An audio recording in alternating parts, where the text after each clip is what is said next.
A special message to the starseeds of New Earth, for immediate planetary broadcast. Prelude.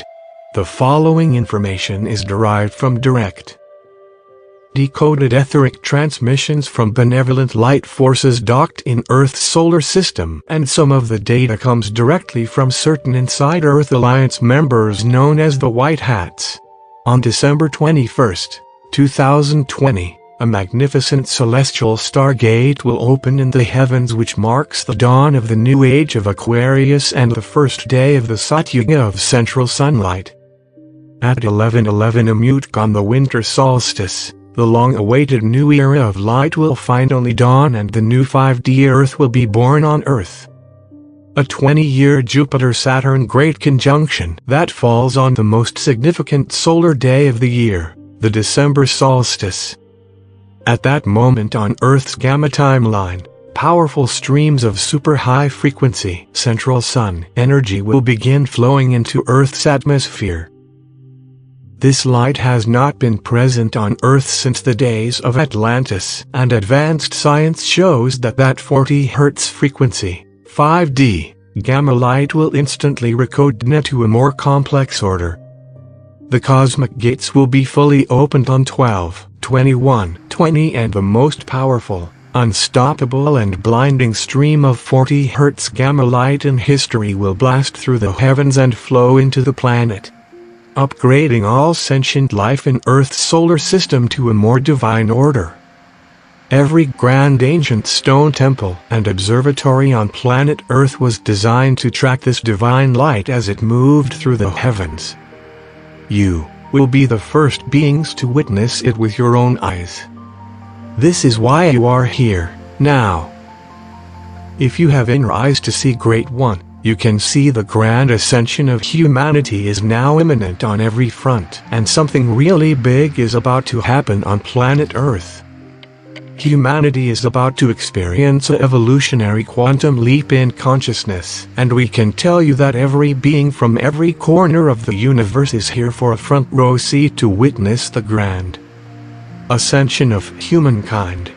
This grand now reality is the great time spoken of old by many prophets and visionaries, when humanity would begin moving from the long period of cosmic darkness into the blinding new golden age. As we mentioned, one major data marker in the latest cache of light forces intel shows, as of October 2020, a large sphere was detected moving behind Earth's sun. This giant sphere was not only detected by the Earth Alliance, but by Earth-based solar observatories and a host of professional astronomers all around the world. The data shows that right now on Earth's timeline is the point on Nibiru's 3,600-year orbit through Earth's solar system where this massive planet comes close to Earth again.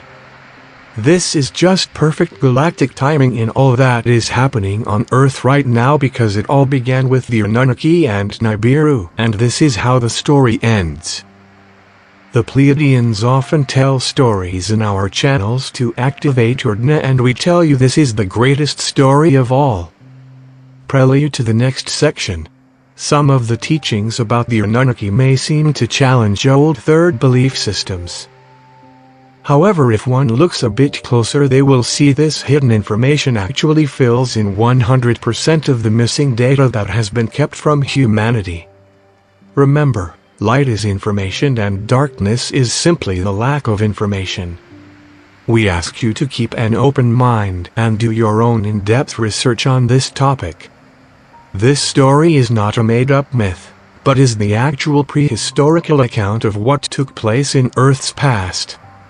Note, there is so much data to cover in this story, it would take literally 10,000 pages, so we have condensed it here to fit this message. The Pleiadians had a hand in creating this planet as a galactic beacon of light, and their arrival on Earth predates the Annunaki coming to Earth by billions of years. There is an incredible amount of background data that involves many star nations which occurred for those billions of years that we will not cover here, but during that long period, no human had ever walked upon the Earth. Before we get started, we will remind you There are two main distinct species that currently coexist on Earth: humans and star beings that came from other worlds to assist humans, who live on Earth with humans, in human bodies. You must be aware of the difference. There are approximately 4.5 billion starseeds presently on the surface of planet Earth.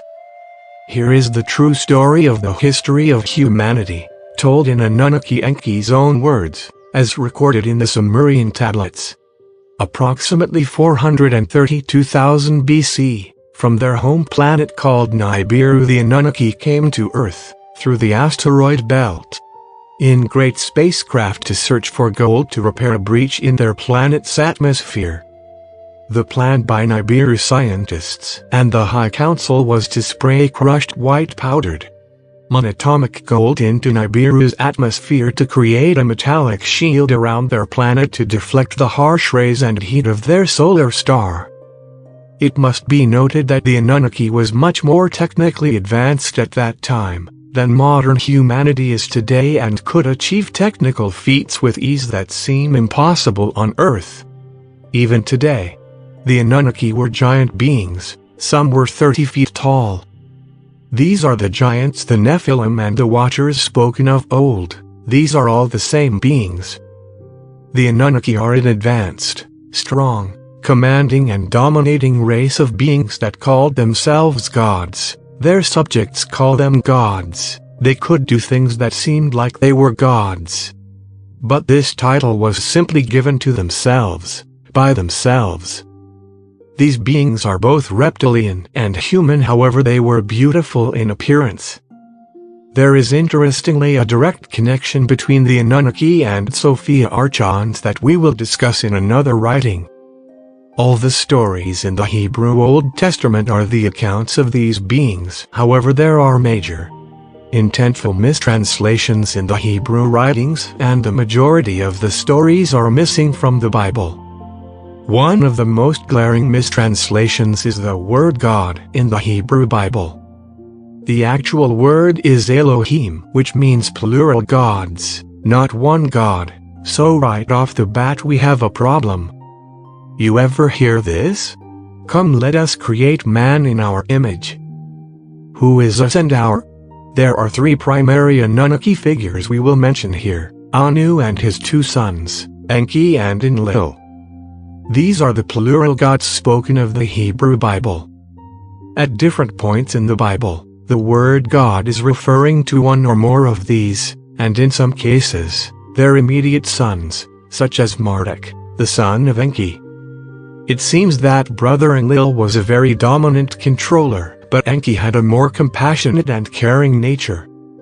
Anytime you hear of God in the Hebrew Bible getting upset, angry or jealous, it is Enlil or his father Anu. If it is God being loving and compassionate, it is always Enki.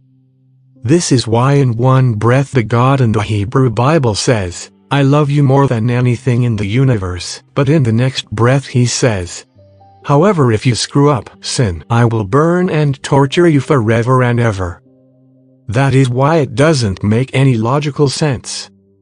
Again, it is plural gods, the Elohim Anunnaki, with different personalities operating in the Bible under the wrong label, single God. What about when God says, "I regret creating humans, and I think I will just wipe them off of the earth"? That was Enlil, who did not like the human creation.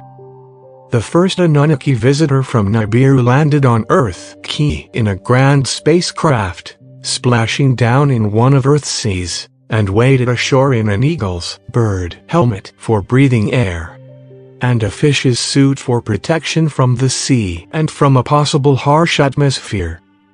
Every detail of this first Anunnaki landing on Earth is written in Enki's tablets.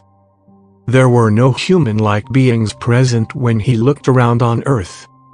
He found the air was breathable, the atmosphere was safe, and primarily he found gold everywhere. An Anunnaki scout team soon followed from Nibiru with Enki on board, and there they established Eridu, home in the faraway, in 6 days, and the plural gods saw that it was good, and Elohim rested on the 7th day. These first Annunaki landed in the land of Mesopotamia, they called the land Eden. In time the initial settlement expanded to a full-fledged mission Earth, with a mission control center, a spaceport, mining operations, and even a way station on Mars. The Anunnaki had incredible technical devices called Meson Tablets of Destinies, which they carried in leather pouches that were comparable to modern-day computers, software and databases. They brought very large and powerful building and cutting tools when they came to Earth that could easily work and move stones that weigh up to several thousand tons. Every megalithic and complex monument on planet Earth, whose construction cannot be explained today, were all built by the Anunnaki. Most all of these were designed as pyramids and were used as spaceports for craft departing and arriving on Earth to and from Nibiru. Short of manpower, and tired of the manual labor while digging for gold on Earth, Enki decided to use genetic engineering to fashion primitive workers from the ape-like creatures that roamed the Earth in those days. He was successful after many tries and created the first Homo sapiens. Eve, Tiamat, was created soon after from the bone marrow from one of Adama's ribs. So, both stories are true. Humans did come from apes and Anunnaki by using genetic engineering, and they were also created just as it says in the Bible by God, the Elohim. Enki, the prime Anunnaki scientists, had a good heart even in those ancient times, and he made sure he gave humans the extra divine spark when he created them so they could eventually realize they were indeed their own gods.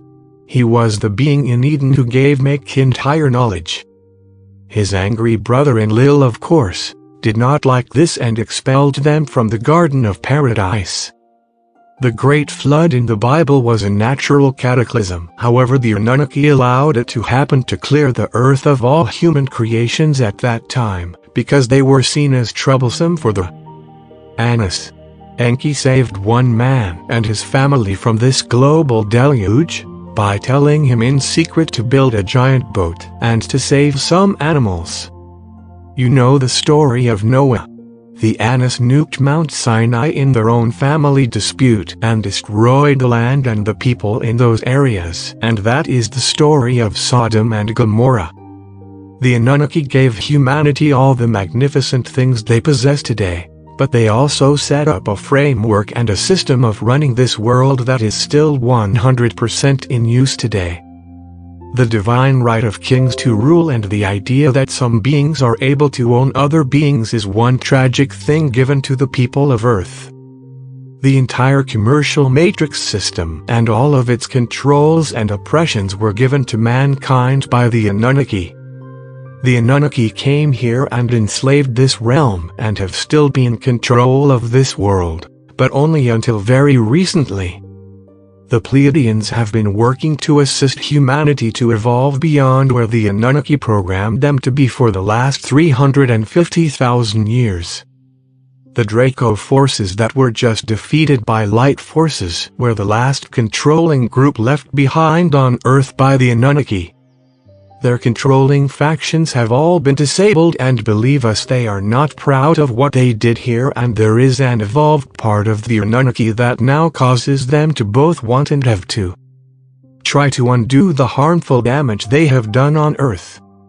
In his own words, Enki wrote later how much he regretted what the Anunnaki had done on Earth in those ancient days. He vowed to come back and make it right with humanity one day in Earth's future. Nibiru is close to Earth again, and we can tell you that the time is now to make all things right. The gods are still riding on the planet Nibiru that has come again near Earth, and let's just say that after all this time, they have had a change of heart, and they have ascended quite a bit. Since time immemorial, humanity has been kept in the dark about everything in their existence, and have been used as energetic slaves to these so-called ancient gods. Part of the way these beings will make things right is to first reveal all that has been hidden. This is what where Mjolnir comes from. It means to reveal what is hidden. The Pleiadians were able to use this spectacular energy technology to reveal all hidden Draco ships in sublunar space for the first time. Recently, and the technology was given to them in a helpful way by the Annunaki that recently have just arrived again in Earth's solar system. The Annunaki and Nibiru came in ancient days and kept divine light from humans. They are here this last time, bringing light, and this is how the story ends, great ones. This is where we are right now. Everything has come full circle, and it is time to write the final chapter of the book. The Earth Alliance has data now that shows the large sphere, Nibiru, that is behind the Sun now plays a main role in Earth's coming grand solar flash, and we will bring more information on this in the coming days. On December 21, 2020, our entire galaxy will move into the fifth dimension, also known as the New Age of Aquarius, and the sixth Golden Age, and humanity will reach a vibrational plateau where these ancient restrictions and controls will not longer have a hold on them. Those who wish to live in harmony, sharing, caring, cooperating and working with nature, creativity and love will form spiritual communities and an entirely new and different civilization. The new Aquarian age brings in the realization of our true divine selves, and in this, all things become possible and a state of perfection is reached. We have maintained hope through it all, and we have overcome the whole world just to be able to stand on the earth and witness the magnificence of what is coming. The great time has finally arrived. Thank you for coming to Earth and for your great service to all of humanity.